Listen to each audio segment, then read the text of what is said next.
Welcome to another episode of Inspire. Today I got my good friend, my brother, Milton Brown. Mr. Hey, Brown, how you how you doing? doing? Doing fantastic. How you doing? I cannot complain.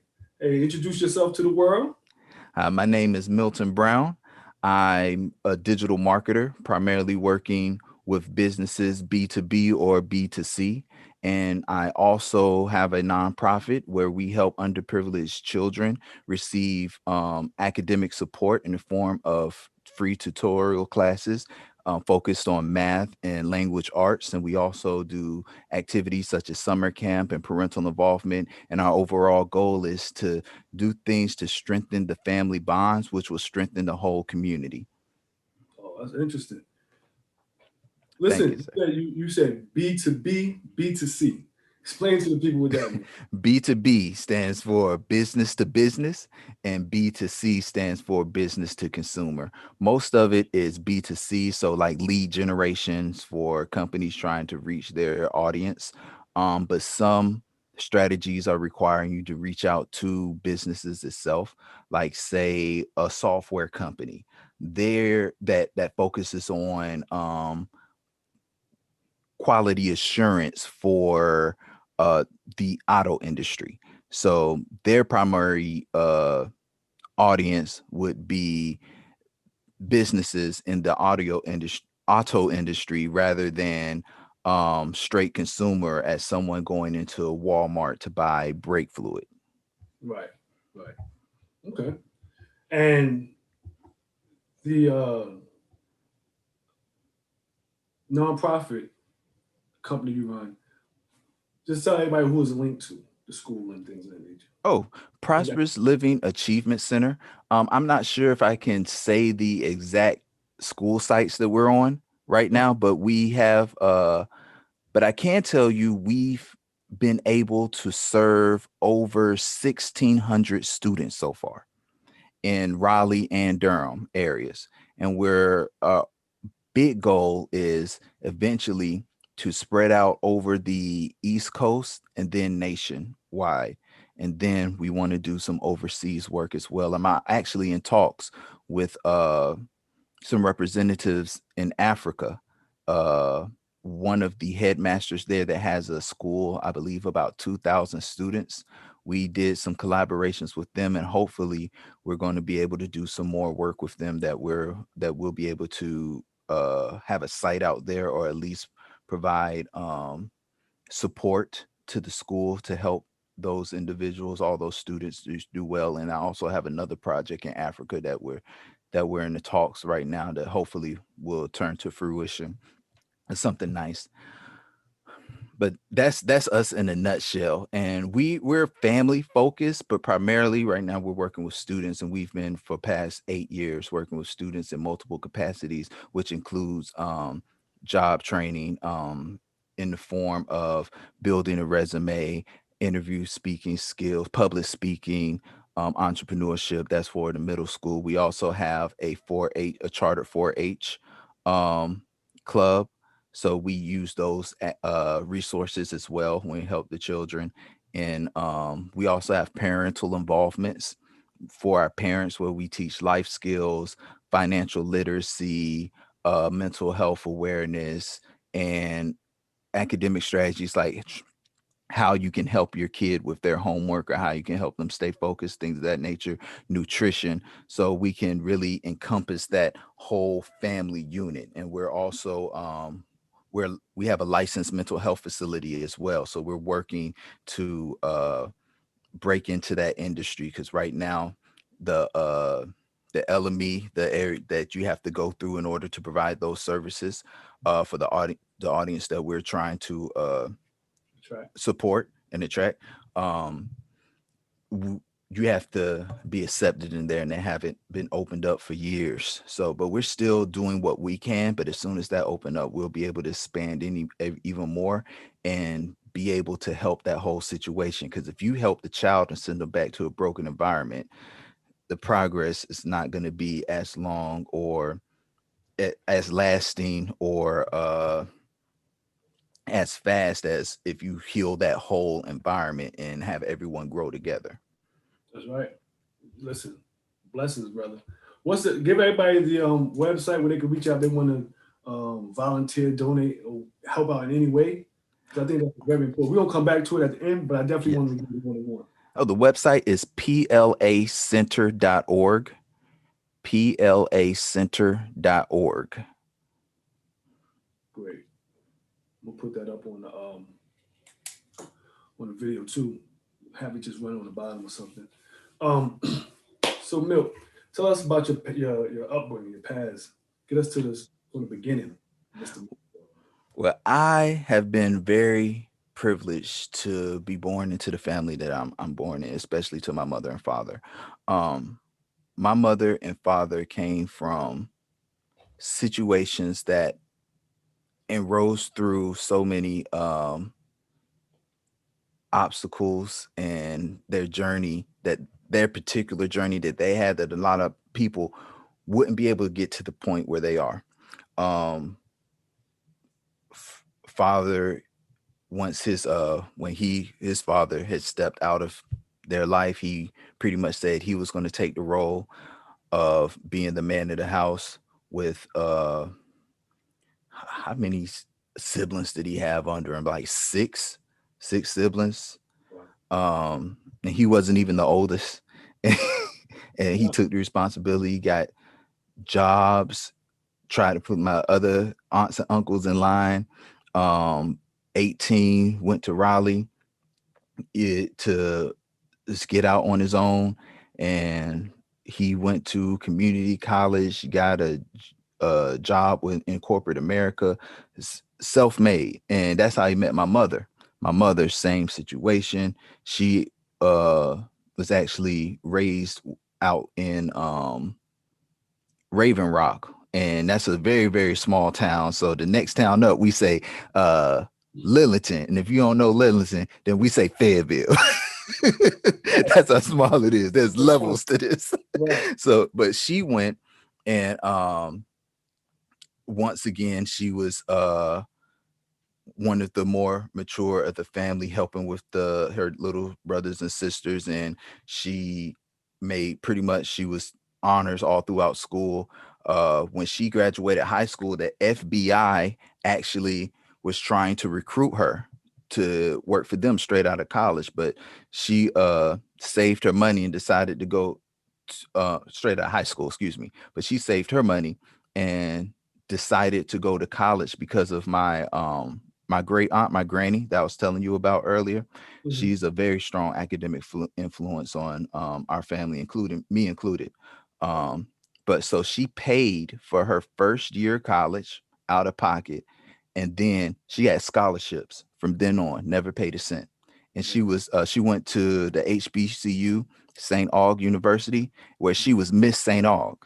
Wow. And then she went forward and received a master's, summa cum laude, and from business administration. Then she has another master's, once again with honors, I believe with summa cum laude or magna cum laude, and she just received her doctorate in educational leadership, and once again with honor. So you see, I got a lot of competition to go. She set the bar high.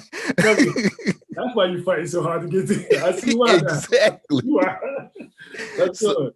but because I was able to see that growing up, and in the midst of them doing working for corporate America, they also had a very strong entrepreneurial side.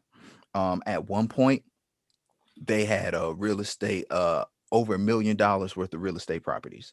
And then the crash came and lost pretty much everything, had to be bankrupt. But through that, not only did we not lose the house or anything, they still put me through college Right. during this time where both of them were out of work and the stock market crash. So they taught me the importance of a budget, importance of savings. And these are all the things that help make me the person that I am, because when I was 6 years old, I had to pay bills. 6, 7 years old, I had to rent my room.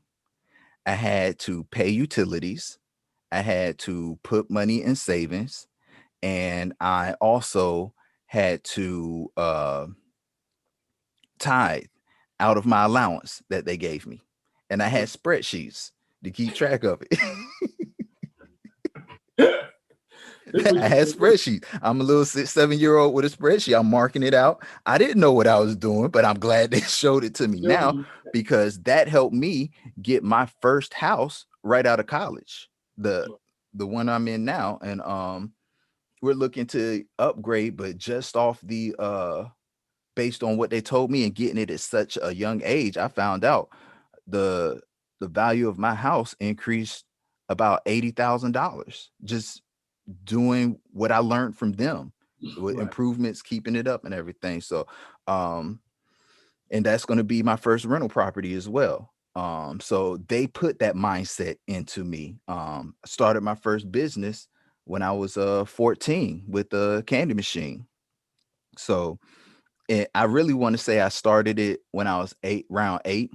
Uh, because there's this thing I was blessed to be going to go to a private school too. I was blessed to go to private and public school. So I had the best. In the public school I went to was very good, and it was great with the academics. So I was blessed to see both sides. But when I was in private school, there was something that they had a fall festival, and you would get candy for playing the thing. So it doesn't matter whether you win or lose, you're getting a whole bunch of candy. So I took all that candy and I said, "This is too much candy. I'm not gonna be eating all this." So I packaged it up and I put it in my lunchbox. And then I get to school early every morning. And then I'll open up my lunchbox and I'll charge the kids. I'm selling them the candy that their parents gave me. I'm Right. selling it back to them. Brilliant. No overhead. Brilliant. Brilliant. You can't beat that. And then based on the size of the candy or based on demand, I made my prices. So I let the market decide. I set the prices, and then once if demand or something was a little high, I increase it, and then until they said that was too much, then I knew where my equilibrium was. So Right. Right. so I do that, and then I started noticing people trying to copy me, but they were going out and buying their candy, so they couldn't match my prices. They always wanted to get they just saw the end result. They didn't know how I got there, so they always overpriced.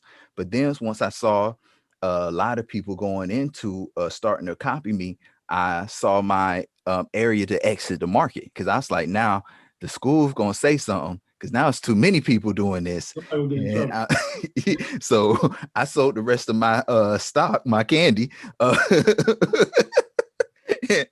and I lowered the prices to make it to finish getting it out. And I was out, and then about a couple weeks later, I don't know how many weeks, but it was fairly close. A couple weeks later, there's an announcement: no more selling candy in school. So that's what I like to say was my first entrepreneurial experience. But as I grew older, my dad helped me invest in getting a candy machine. I put it in a barber shop, saved up, bought another one, put it in a salon, saved up, got another one, and put it in a day treatment facility as I was getting ready to learn mental health. And then I turned those over to once I got to a certain age to help build a college fund for my niece because when during that time she was the first grandbaby of the family, my first niece. I didn't have any children, so we turned it over to help build her college fund. Then we sold off the nobody was keeping up with it anymore, and we just sold off the assets. But that was my next entrepreneurial experience. And then from there, I pretty much my parents taught me the value of education, finding the information yourself. And I used that drive to buy programs of people that were already doing what I wanted to do. So I wouldn't have to go through all those pitfalls. They went through it for us. So if that's all that as an investment to, hey, I can skip all of this and know what's the successful way. Let me invest in you.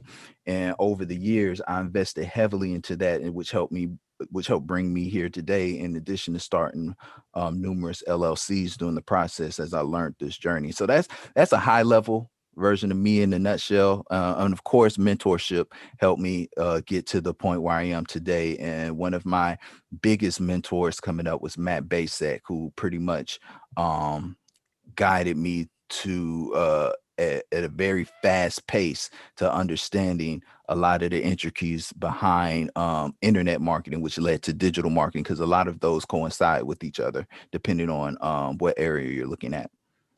Yeah, you're really good in internet marketing and digital marketing. But I want to go back. Your mother and father, I think, especially in those days, having your kid teaching about business at such a young age, that was unheard of, right?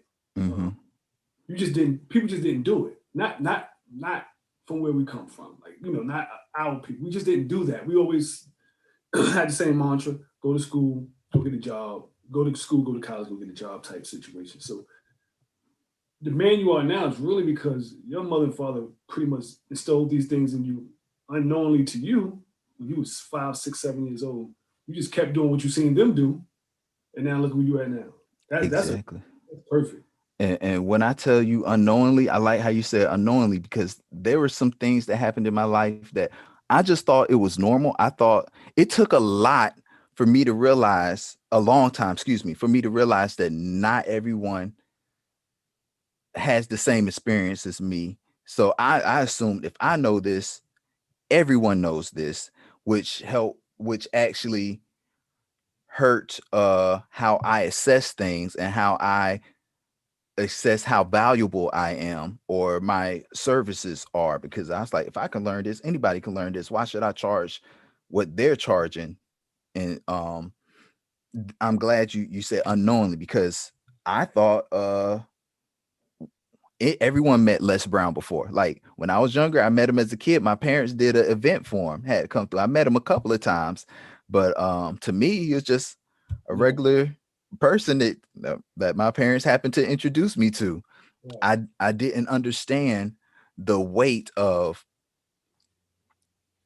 all these experience that they're putting on me, and how the majority of people did not go this road, or even if they went the similar journey to my parents, it usually stopped at the broken home and not pushing through to self-made advanced degrees and so forth. So I'm glad you threw that word out, because I did like as a kid. Like if I was older now, it's like, wow, we met Les Brown. Yeah, I try to extend those relationships, but as you a take kid, advantage of them. But you know what it is too, which all respect due to your family, to your parents, and praise them for this. They really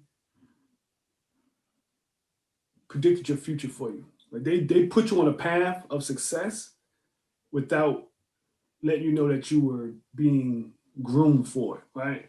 And that's mhm, something I try to do with my son. As far as I want you to experience so much, as far as just that becomes second nature. You think, like you said, you think everybody. My son sometimes thinks everybody does what he do. He don't realize that no, this is a blessing. It's different. mhm. You understand? Like you said, you met Les, but you met a lot of people. You had a great upbringing, but you thought everybody had this. Like, Exactly. everybody don't have this. That's what we was talking about this before we started. And I was like, the things we complain and the things we took for granted as a kid, as we get older, we like, hey, wait, hold on. So this is not. You mean just so this wasn't worldwide? This was just you don't think of it that way, but that's a good point, man. That was real positive. I like that, and I like the fact that you're doing the same thing with your kids now. Oh, exactly. 100%.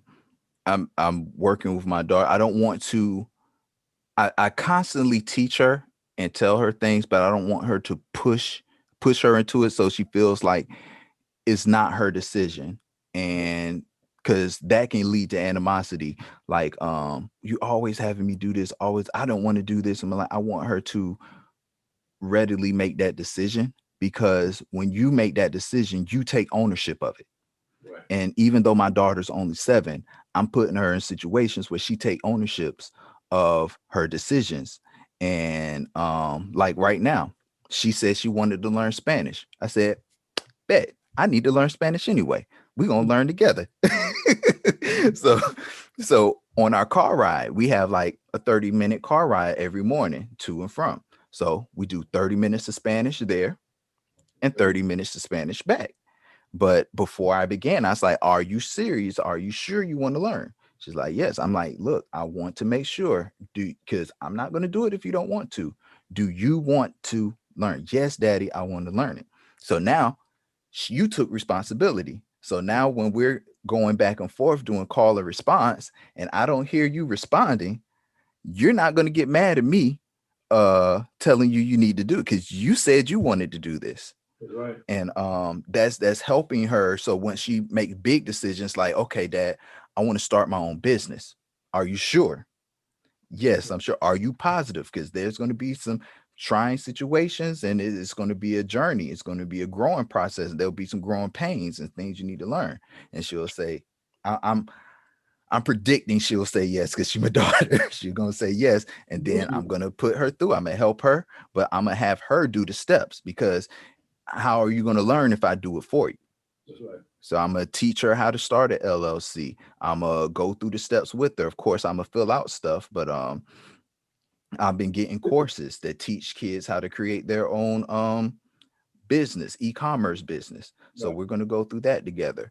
And I'm trying to do those same concepts that my parents taught me, but I didn't do the spreadsheets yet, and I have her rent her room. I need to get to that.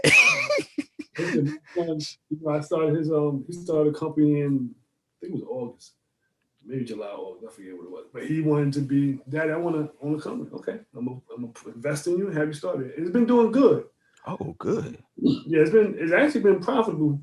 I think it's been 5 months, so probably 4 months out the five has been profitable. Oh, Um, that's fantastic. yeah, I tell them no business really starts out that way, but Exactly. it's not a big profit, but it's profitable. It's maintaining itself, and I tell them, just I don't care if you don't make no money, just learn everything. So when Yeah. you get older, but now my son's at the point where he don't want to work for somebody else. He thinks, "Hey, I got to own my own," because he sees, like you said, what we show him is what they're going to copy, not what we tell them, what we show him. He Hmm. sees what his parents are doing, so he like, well, I don't, I'm not working for somebody else like this. I want to have my own business. I want to be a boss. Everybody wants to be the boss. Hmm. So that's where his mind is at right now, and I just keep pouring into it. Like, hey, just he got some other things that we're talking about, offering some other ideas that he want to do. I'm like, you too far ahead with this one. You gotta reel them in every so often and then put them back to reality. But it's great that we do this with our kids. Like we really put time and invest our energy in just being there and helping them grow. Because nothing, my mother was in come from a single parent home and she did not do it. She just worked all the time. So she made sure we ate. She provided for us. And she didn't have the knowledge like we have now to say, hey, you mean, you can do this? You know what I mean? Because she come from a different generation. So I think it's imperative that we do that with our kids and not just our kids, but our youth, nephews, nieces, next door neighbors, whatever youth you can get around to build them up. That's what makes society better when you build up the youth. Oh, I completely agree, because that's our future. And if Right. our future is not prepared, how is our future going to look? So putting everything into the kids, so when they're ready to take the helm, they are in the best position possible, at least have the knowledge of what to expect and how to navigate through challenges, will put everybody in a better position. And like I said, also in the beginning with the nonprofit, it's not enough just to build up that child too. You got to build up that whole family unit, because Right. once that whole family unit is family bond and the improvement among that family starts taking place, multiple families start improving, they're going to contribute to the community, and the community as whole is going to improve. That's true. That's true. So when you started doing your entrepreneurship and starting opening up these businesses and you're a computer whiz, let's let everybody know that. Um, Thank you. what did you what were some of the pitfalls you ran into? Like what are some things you was like, or did you ever feel like I'm not gonna be able to do this? The biggest thing starting always was capital. Because I started the internet marketing journey very, very young. Before I went out of high school, I was buying books. Like I remember the first internet marketing book, physical book that I bought was by Yannick Silver, and Moonlighting the Internet. Matter of fact, I still have that copy. It's over a decade. A Wow. decade years old, but I still have that copy. And I started learning. I was like, it's a lot of some of the things require monetary investment. And I, as a kid in high school, didn't have it. So I was like, at least I can learn. So when that part comes, um, I'll be able to move forward. And then that just set off a chain reaction of me voraciously getting as much knowledge as I can until the capital came. Because I knew at some point, whether I'm gonna work a job and save up or one of these things pop off, I'm gonna have the capital. So I just focus on preparing. But that was the major obstacle that um experienced as a youth, and the way that I got around it is continue continual education. Just soak up as much as I can and learn as much as I can. Right. Let me ask you, how many companies you started or I dealt with s- that I wait, hold, s- listen, that didn't work out the way you planned it? okay. That's the question. I started about two or three LLCs that did not work out how I planned, and that are no longer in business. Right. But and it was it. I had good intentions going in, and I thought I had the knowledge, thought I was ready, and it just didn't work out. Wasn't profitable, was losing money, didn't it wasn't set up as well as it could be. But each time I temporarily failed, because you don't truly fail until you give up forever. What Each they time say. I had a temporary setback, I learned from that, and the next one was even it was improvement, but it still failed until I got to the point I am now with this current LLC, which has only been this current one Mhm. in existence about two. Next year will be this third year, Right. but it's already outperformed like what I was making last year is over double that amount with this LLC this year. So what I Yeah. was doing, as I'm doing all my things, I also taught for 10 years. So I have a decade worth of experience in teaching at the elementary level, which actually helped with the nonprofit too, because it wasn't theory. I was in the trenches with them. So I knew some of the hardships and issues they went through. But I was but the power of the internet, as long as you have a computer and the internet, you can work from anywhere. So I sacrificed sleep to build my business. During the day, work with the children, afternoon, children, during breaks and answer emails or anything. And then the night, do as much as I can, get a few hours of sleep, start over until while I was teaching, I surpassed what I was making while I was teaching. So I just reinvested that back into the company to grow. And then I was able to step out and do it profitably full time, without having to worry about a steady paycheck, which a couple of times I'll have to go back to the drawing board with the other LLCs that fail. But this one, the extra pressure of you having a family to support too. Because when you're young, go out there, start a business. Oh, didn't work out. Let me get a job while I continue to do this. Oh, start a business.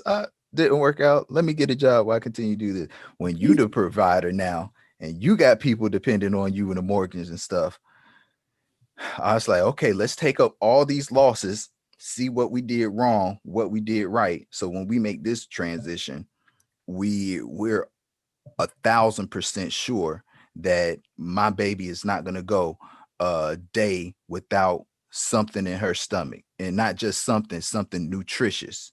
Because anybody can go to McDonald's and get a dollar store, but I'd rather go to Lowe's and get or whatever uh grocery store and get healthy food to help nourish the body the right way. So you got to make it, how much is that going to cost, and put all of those in a account before you do that.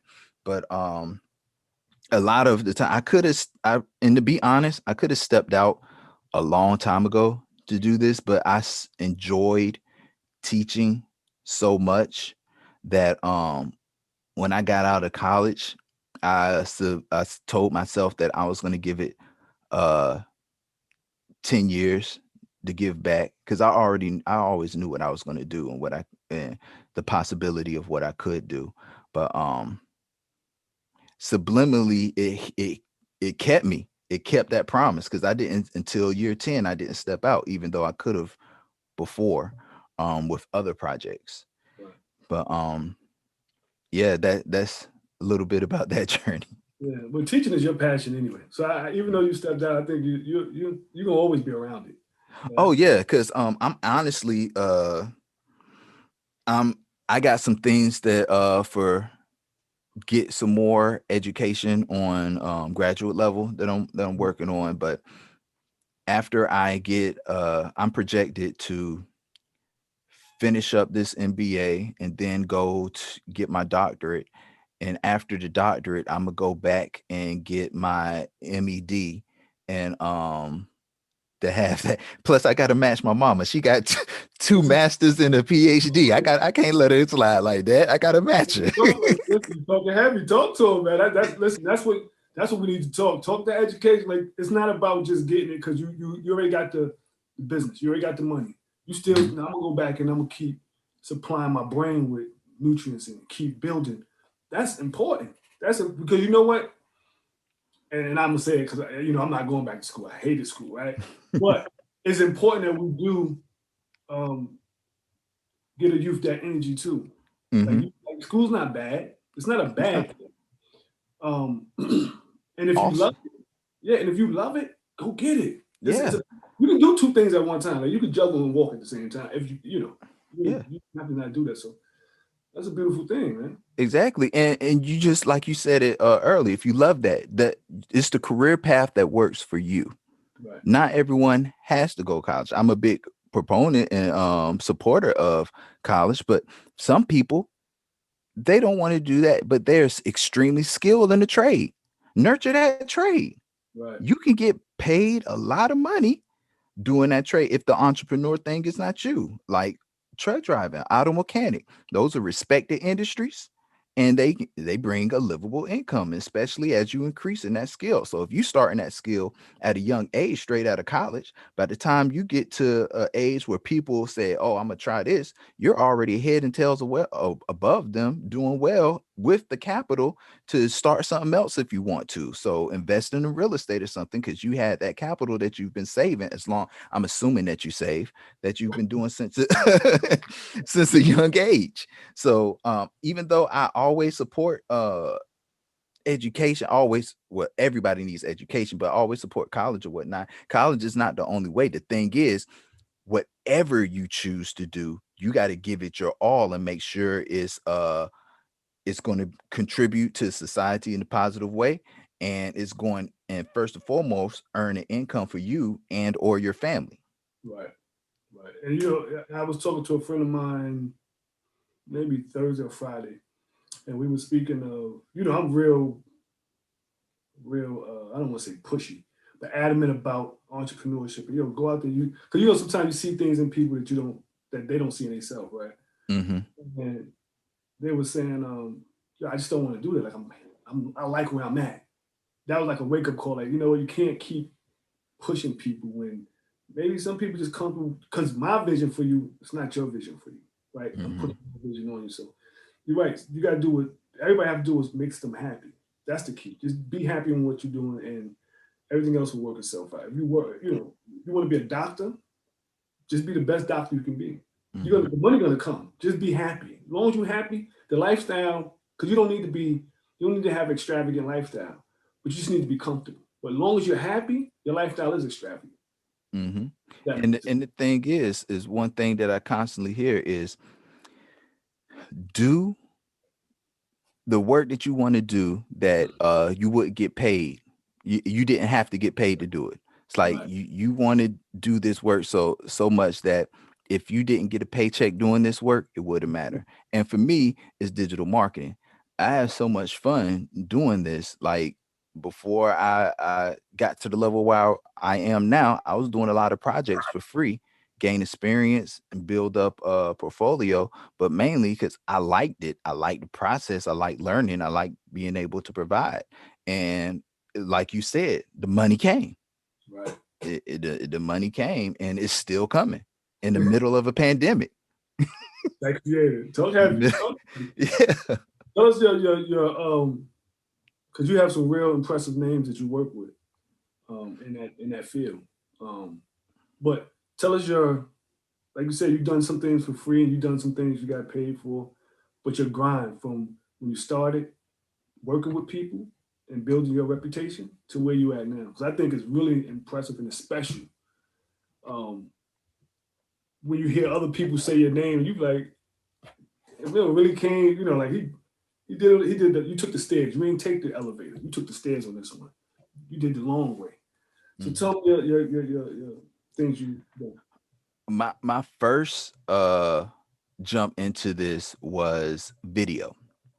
I was real big into video. I still am, and I still do certain video projects. But now I have a team I bring in. I have some people on staff that they can do some of the work that I don't really don't have time to. But starting in video, I learned as much as I can. One of the first big tickets that I invested in was Daryl Eves. Daryl Eves is known for video and YouTube marketing and stuff and all things video. And he does the Vid Summit every year. And I I I had a credit card and I didn't have cash. I said I'm going to invest into this. And I don't recommend everybody using credit cards to invest.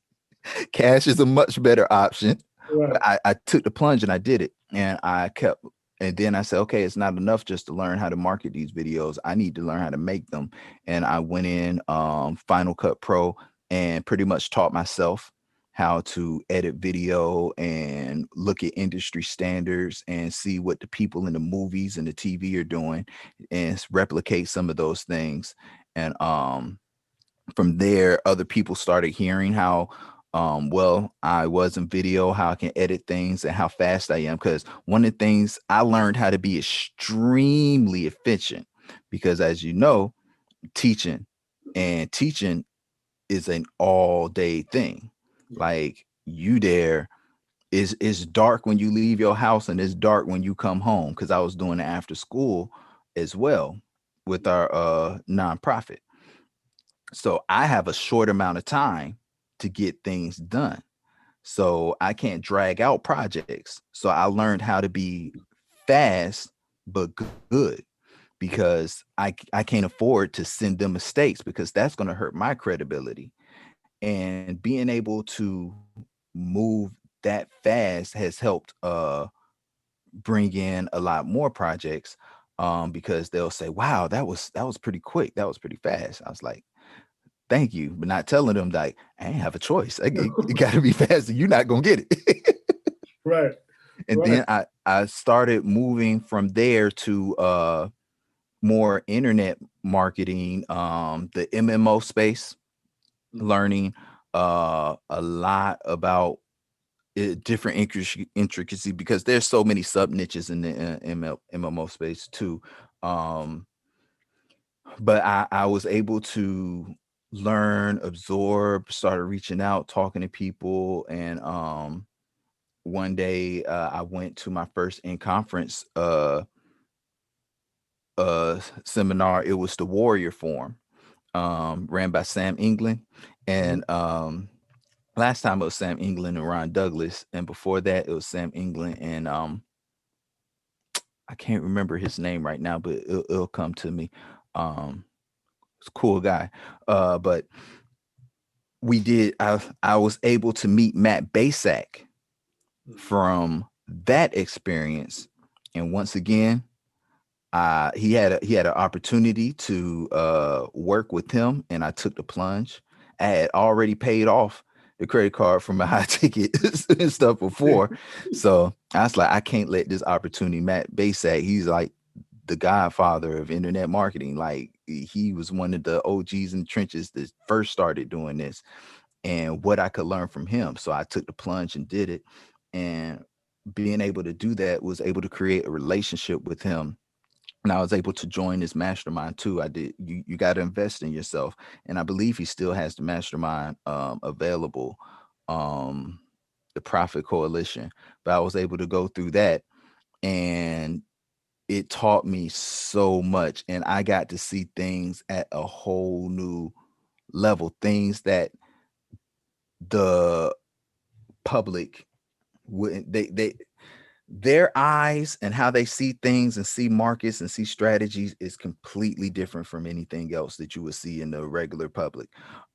Being able to be exposed to that high level of thinking of how you look at the numbers in depth, the importance of analytics, all of these things help take me to a whole nother level, because those skills can be easily transferred to the business space and brick and mortar space that know nothing about digital marketing, how to track it, how to tell what works. A lot of them, especially mom and pops, they either try to throw what little money they have, or they get a service to help them, but they don't know if that service is effective or not. They're just seeing what they telling them. And a lot of them, I'm ashamed to say, are subpar, based on the results I see and the results that I do and people I work with and associate with bring to the table. Not every agency, there are a lot of good agencies, but there are a lot of subpar agencies as well.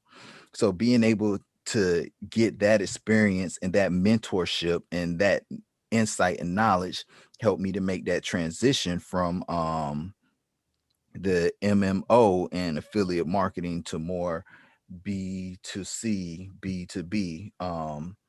And then I started building up, okay, what do I need for this type of company? What contracts do I need in place? What W9s, W2s, and how do I make sure all the financials are in order, make sure the taxes are paid or whatnot? Is different when you're in affiliate marketing and MMO. You Some people, it's kind of more liberal, more free flying. I mean, you still got to have your stuff in order, but it's not strategic, at least in the early stage, not as strict, which get a lot of people in trouble. Um, but taking that information and that experience, I was able to grow and get some clients on board. I partnered with other agencies that were just starting out, and we utilized each other till we and brought in more clients, more agency. I've done some charity work for free just to give back to the community, doing things for churches, helping with the website, setting up the helping a little bit with the SEO. There was one church that has a program that does food drives, and they help like hundreds of people every month receive food, especially during the pandemic. I'm doing a whole website top to bottom for them, um, because given it shall be given unto you. That's right. So when I see projects that is laid on my heart, that because you can't do that all the time with everyone, because your time is limited as well. But being able to do that has helped increase our company too. Like other projects come in, other people hear about us, they see the work that we do, and you don't do it for that, but it comes with that. Is whether you look at the Bible, where you look at the law of attraction, where you look at pretty much any um religion thought process, most of it has aspect of giving. And when you continually give from a good place and a good, you will receive. No matter how much you give, you're not gonna outgive your receive your what you receive. And I'm a big component of that, especially when you're not looking to receive. So when you get it, you just count that blessing and see, okay, how can you continue to bless forward? So that concept and that mindset also helped with my journey. I started listening, because during while I was in the trenches and and growing, it can be very you can get discouraged, especially if you're not building as fast as you're building. And one thing that I'll also say that I think will help your audience, that I had to learn myself, is be careful who you're measuring your progress against. Because when I was measuring my progress, I was measuring it against the top people in the industry because that's who I was blessed to be associated with. I was Right. in those rooms, I hear those numbers. So if I do something and I'm not anywhere near those numbers, I think it was bad, horrible. No, not knowing that what I was doing was better than a lot of people that would Further along. yeah, from local that's doing it. Like when I got about 1,000 subscribers and I paid less than $20 and they were all tier one traffic. Um Not a lot of people could do that, especially when I did that. I thought that's something anybody could do. All I did was take different stuff that I learned and put it together and Right. tested it. But I didn't see 100,000 new subscribers come in off the little budget and stuff. So I was like, well, this doesn't look like it's going to be a wash. I didn't. And the follow up wasn't happening because you got to follow up. I was learning that, so I was like, oh, it didn't get as much profit as I thought it was going to be. Well, let's go on to the next one, not knowing if I would have stayed with that, the profits that I'm making now would be exponential. But that's Right. something you have to learn. Look at what you're doing. Look at the progress that you're doing. Is it progress? Did you make a profit? Did you do something? Is it well at all? Okay, that's better than zero. You can build upon that. Not, oh, I didn't get what I wanted. Let's go to a new project. I had a very big problem with the shiny object syndrome. Yes. But at the same time, since I did it at such a young age, it helped give me a lot of knowledge in different areas and different situations that I just stitched together, because of all those experiences and all those courses or whatnot. If I had to go back, um, I wouldn't discourage myself for getting that education, but I would encourage myself to, okay, let's stick with this one project till we get it right before you move. And I think that would make a major difference of what I on my journey, but pretty much after that and increasing in education and making a move to business and um us working with different agencies. So as I was building my agency, and then once I secured some contracts and long-term contracts, I haven't looked back, and I've been blessed to, because of all the work I put in the past, my contracts and stuff that have been coming in has been all word of mouth and referral. I haven't even had to put out marketing yet, and I'm literally building funnels, and I have them uh, put together. I have the marketing budget, but I haven't used it yet because I'm fulfilling clients right now, and I haven't had to allocate those funds. Now that I have some more people on my team, I'm actually looking to increase that, put out those funnels and market, and start split testing, analyzing the results and seeing which ones work the best, and turn off the ones that don't, and then optimizing it to see if I can beat the best performing ones and so on. But the way things are going, I look forward to some really good things, especially with this one project that I'm working on. Um, it's do or die. It's going to work no matter what. It's going to work no Right. matter what situation, the climate, whatnot. We're gonna push through, and this client could potentially open up to um about 200 more clients Wow. because they're a franchise. That's right. Yeah. Um, so, and I'm already outperforming a lot of uh resources that a lot of their locations use Mhm. with this one. So once we get everything going full force and we get those data, hopefully the next stage is bringing me in, and then I'm going to have to hire more help, which brings back to money in the economy and pushing everyone forward, providing job growth opportunity. And that's a little bit of where I came from the beginning of the entrepreneurial journey to where I am at a high level. Listen, and congratulations again. And you definitely gonna get the contract. You got to be the most humblest guy I know. I'm gonna tell you. Let me tell you. Yeah, I love it. I love you, bro. Because it's just like it's different. Like you so giving. You so that is just it's like just hearing you speaking and you being humble. All right, let's be fair. You being humble. You're in a bigger scale, right? You're in a bigger. We know the rooms you're in. We know but I know what you're doing. You just being humble about it.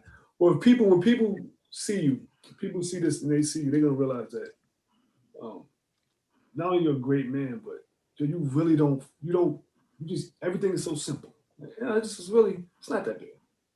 You don't speak numbers, but we know the numbers are it's a good number. Like that's not a I remember the first time I met you, you was already up and you was recording the Warrior event. And we were talking, and when you were telling I'm like, oh, you recording, like you something like you here. But you just so humble, like you don't have that I'm bigger than anyone attitude. The other thing is, no, I still get on my, I still get in the mud with you. And that's one thing I think everybody appreciated from you. I know I do. And I love that about Thank you. you. 'Cause- Let you like that. Thank you. Because one of the biggest things that I do, even with our nonprofit, um, it doesn't matter what level I am. I'm not going to tell you to do something that I wouldn't do. Right. If I'm going to ask you to do the lesson plans and end this lesson plan, I want you to roll on the ground and make a clock out of your body. Trust and believe. I came on with some clothes that's going to get on the ground because I'll get on the ground and make the clock out of my body too, whatever it is. And it's coming from a place of service. Because if you serve someone and if you're able to provide value to someone else, you will get compensated or whatever compensation you look for, whether it's monetary or anything else. And one of the things that really helped me get that concept is a book by Davon Brown. Um, oh, Davon. We got to put you on the Davon. He is one of the top MCs out there. He's a great brother. I love him to death. I always say he my first, second, third cousin twice removed. But he put me onto a book called The Go-Giver. And reading that book really helped shape the concept of serving people and making connections and giving back. And I really appreciate him every day for that book. He's also helped a lot and gave me advice here and there, but just for that book, I thank him. It really helped mold this mindset that I have to make sure you're doing something to help someone else. And it may come back to you, it may not. But if you make that effort to serve others and give, it's going to be given back to you somewhere. But yeah, check him out. He is awesome. I'm definitely gonna research you. But yeah, you're right. I'm like that too. I like to anything I give or I do for someone, I don't expect nothing in return because I give it from the heart. So if you know, it's okay. Like I don't want nothing back. Just only thing I privacy and loyalty. That's the only thing I really respect return. But you're right. We gotta be givers, especially when we've been blessed abundantly because we all been blessed abundantly. Like you think about where where our life have taken us and the things we've seen and things we're able to do. To me, it's a movie, right? Like I'm still living the movie. Like yeah, I can't believe this, but so you have to give back. You have to give back to the community and people. And this one way I think I'm feeling like I'm giving back just by knowledge and introducing people to other entrepreneurs and other people that's not famous, right? Where they have to say these things. These are people, you guys, and the funny thing is, you're my guys. And we really sit down and have conversations like this and feed off each other about just everyday life, business, and things of that nature. And that's impressive to me. Like you don't really, you don't see that a lot in Black men. You know what I mean? Like we don't sit around and talk about sports all the time and we talk about each other's family, like we were doing earlier. We talk about kids and new kids. Congratulations again. Thank Uh, you. we talk And about congratulations to business. you, your new Thank you. grandbaby. Yeah, thanks. We talk about businesses. We talk about how we can help each other with our business. We try to inspire each other with ideas. That's important. That's what I think we should be doing with each other still, as well as giving back, opposed to the I don't want to curse, but the nonsense that Hmm. a lot of times you hear. So that's important. So let me ask you a question. Next five, well, not even next 5 years because you're a little younger. When you retire, when you see retirement, what you see that as? Retirement. I don't think I'll ever fully retire. I think at some level I will be doing something, but Right. retirement, pretty much I'll be having passive income. So that's not going to be a worry if that everything's going to be taken care of. I'll still be involved in my nonprofit, whether it's on a working or consulting basis, whatever I need to be in. What capacity I need to be in with the nonprofit. I still be doing things like that, and I really feel like I'm going to jump into philanthropy as well, and angel investing. I think that's probably what the retirement is going to look like. It's in addition to spending more time with my family. That goes without saying. I'm definitely going to spend more time with my family, but I'm going to be making profitable decisions and actions that doesn't take too much of my time away so they can work passively while I'm spending more time with my family and still giving back to the community, because if the community continues to grow, our future is going to continue to be brighter. Solid, solid. What's in closing? Give some good information to the viewers on what entrepreneurship tools or gems you have to drop. Okay. Entrepreneurship tools. It's a book that I recommend that was written by Ron Le- Ron LeGrand. No, not Ron LeGrand. I apologize. I apologize for that. It's Ron Butler. Ron Butler, may his soul rest in peace. I had the opportunity to meet him multiple times and his family. I'm still working on the audio version of his book. I was blessed to be able to do that. It's Wow. been put on hold because when my house it got flooded, I went through a lot of stuff. When the house was flooded, the information and stuff we was recording, putting together, soaked. So I had to start from scratch. Um, So there. but he has a book called Spizzerinctum. Spizzerinctum, Spizzerinctum. And that book really helped drive a lot of decisions that I went through college, and it's The Will to Succeed. Spizzerinctum, that the will to succeed. Um, I'll recommend that. I'll recommend Think and Grow Rich. That definitely help you on your entrepreneurial journey. I'll recommend The Laws of Success.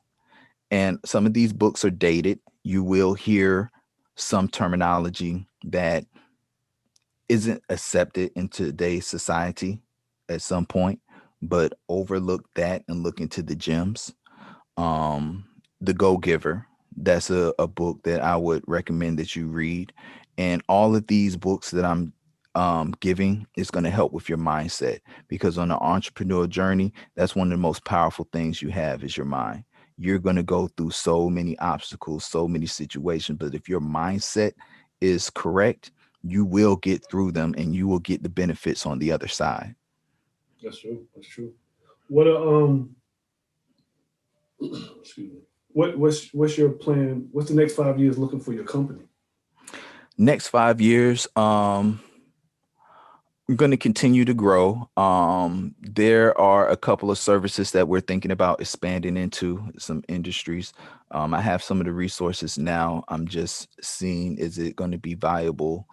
Um, and we already have a company that's expressed interest at buying us out at some point. they they mentioned it to us more than one time about buying us out, absorbing us, and still keeping me on to help uh manage it at a high level. Um, so that's an exit strategy, and I purposely uh made my company more about the company and service instead of me as a strategy, as an exit strategy. So if I decide to sell, anybody can take it over and they don't have to worry about me being the face of the brand because I'm not putting out my face. I'm putting out the company and the company name. Right. And then I'll probably start another business if I get, So I'm sure if it get bought out, just start it over again. I think that's the goal for any entrepreneur. You create a business, you monetize it, you grow it, you scale it, and then someone bigger coming and buy you out, you sell, you get a good number, put that money away, you go start a new company, you just keep doing it until until you, I guess you, which I don't think has ever been, you make enough money where you never have to do it again. But the thing is, you want to have, I think every entrepreneur, we don't want to trade time for money. So, excuse me, we just want to get to a certain point where we're financially secure and our kids and our grandkids, we leaving a legacy. Then we can sit back and, be a little more lazy and spend time, like you said, spend time with the family, and you don't have to work as hard. Exactly. And I think one more thing that I'll probably do within the next 5 years, I have a stronger presence in e-commerce because e-commerce is continuing to grow. It's already a pretty big industry, and and especially during the pandemic, we've seen how reliant everyone is on e-commerce Mhm. platforms and using online platforms. And I think that's a lot of the hesitation, especially with the older generation of doing things online, is being uh, relieved. They're getting more trust in e-commerce and buying things online, which will lead to a greater participation. This is just me at a high level seeing these things. And so I think within the most likely sooner, I'll start another branch of my company that's focused primarily on e-commerce, um, providing physical products, and see where that takes me. And it is funny you say that because I actually have some questions I need to ask Thursday when we meet up, when all of us meet up with you and Ty. Because I'm looking into that myself. Like I think e-commerce is it's the next thing, and I don't think it's going away. Oh, I it's think not. It's here to stay. it's going to grow. So but we'll talk about that. And I don't want to let nobody know it on. About that Thursday. But Thursday. yeah, we get up.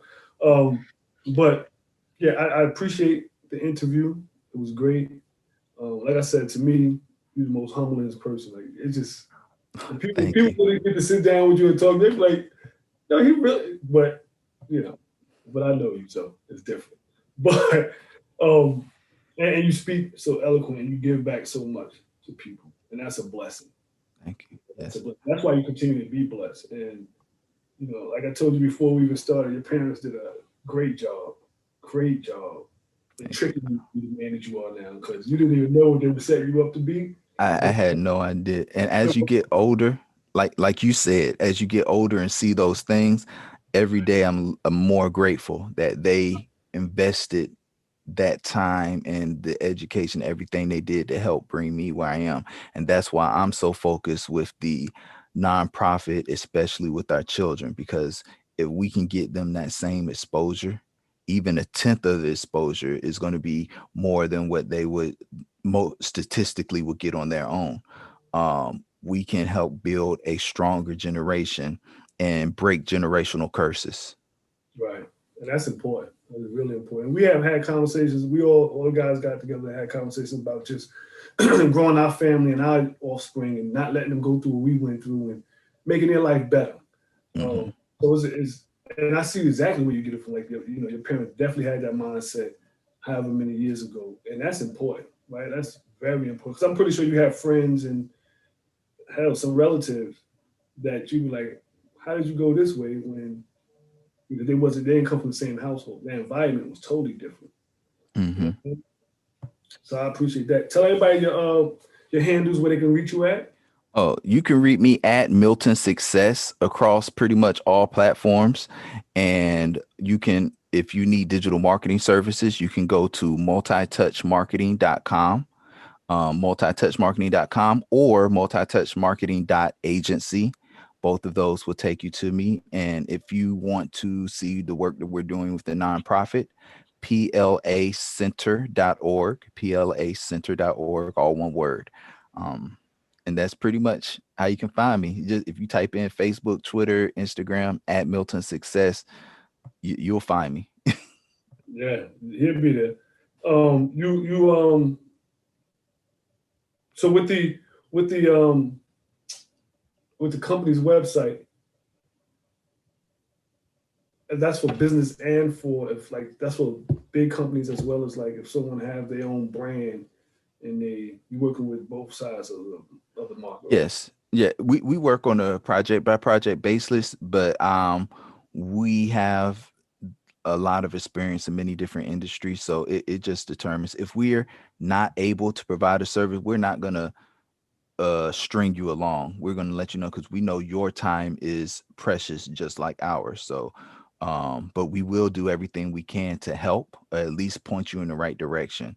But we help many different industries and brands.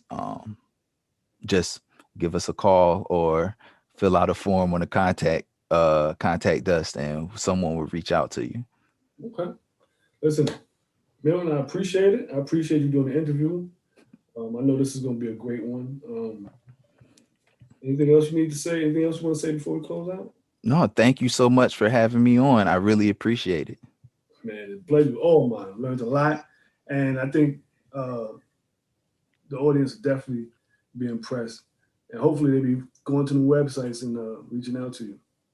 Hopefully. All right. All right. Appreciate it. My pleasure.